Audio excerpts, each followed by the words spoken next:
kamusta? Kamusta po kayo? Welcome to Tagalog Bible Voice, Exodus chapter 3. Ngayon, nandito si Moses sa Midian. Tahimik ang buhay niya. Parang simpleng shepherd na lang, nag-aalaga ng mga tupa ng kanyang biyena na si Jethro. Isipin mo, mula sa palasyo ng Egypt, naging tagabantay ng hayop sa ilang. Parang malaking pagbabago ng buhay.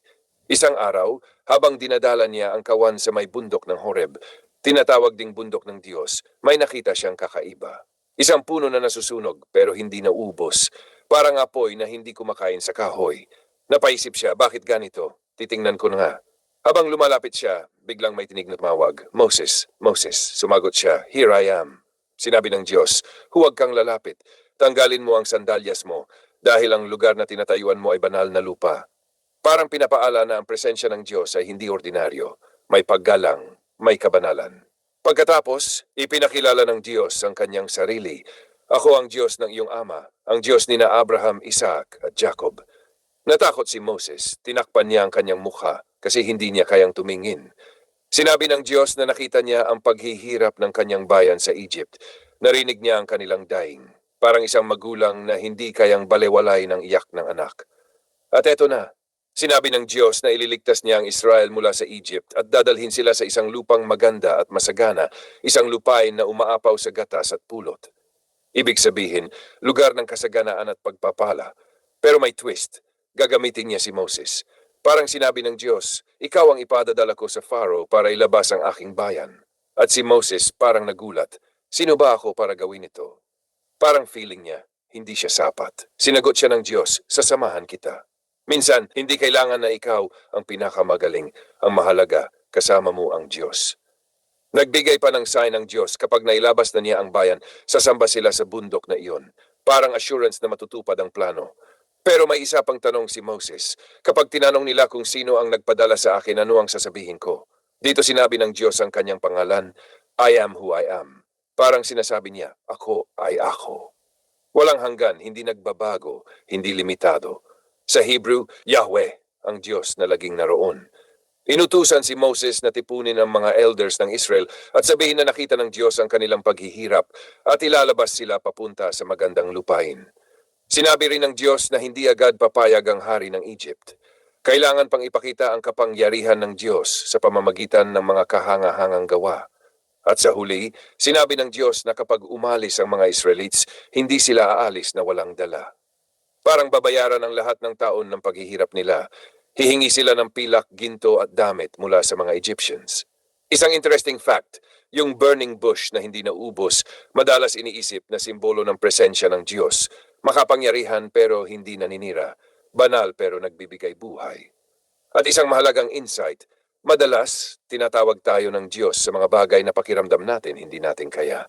Pero hindi tungkol sa kakayahan natin, kundi sa kung sino ang kasama natin. Parang si Moses, isang takas, isang shepherd, ginawang instrumento para sa isang napakalaking plano. Dahan-dahan lang, dito pa lang nagsisimula ang pagtawag sa kanya. Sa susunod, makikita natin kung paano siya magre-react ng mas malalim sa mission na ito.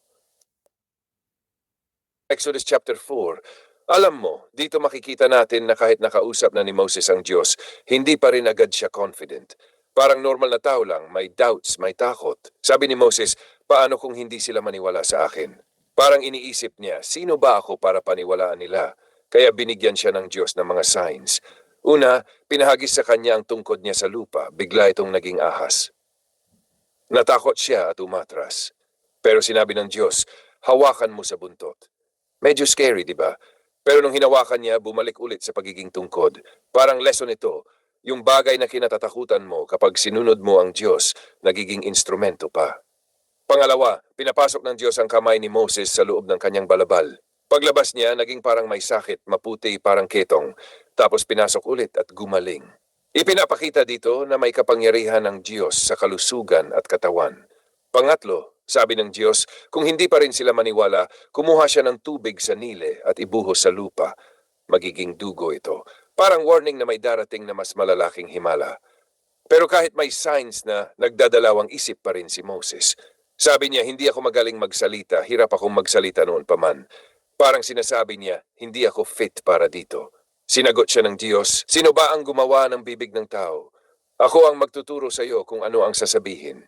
Ang ganda nito, parang reminder na ang Diyos ang nagbibigay ng kakayahan, hindi lang tayo. Pero sa huli, sinabi pa rin ni Moses, pwede bang iba na lang ang ipadala mo?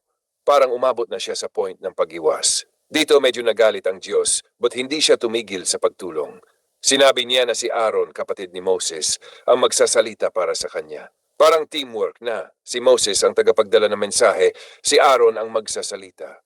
Pagkatapos nito, bumalik si Moses kay Jethro at nagpaalam para bumalik sa Egypt. Sinabi niya na babalik siya para tingnan ang kanyang mga kapatid. At pinayagan naman siya. Sinabi rin ng Diyos kay Moses na patay na ang mga taong gustong pumatay sa kanya. Safe na siyang bumalik. Kinuha ni Moses ang kanyang asawa at anak, sumakay sila sa asno at bumalik papuntang Egypt. Hawak niya ang tungkod ng Diyos, yung simpleng staff na magiging instrumento ng mga himala.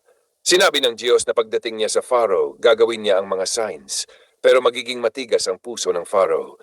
At sinabi pa ng Diyos ang isang matinding mensahe, ang Israel ay parang firstborn son niya. Kaya kung hindi pa kakawala ng Pharaoh ang Israel, mamamatay ang kanyang sariling panganay. Habang nasa biyahe sila, may isang kakaibang pangyayari.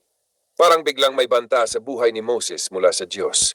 Medyo misteryoso ito pero ang point, hindi pa pala natutupad ang covenant sa kanyang pamilya. Kaya si Zipporah, ang asawa niya, kumuha ng matulis na bato at tinuli ang kanilang anak.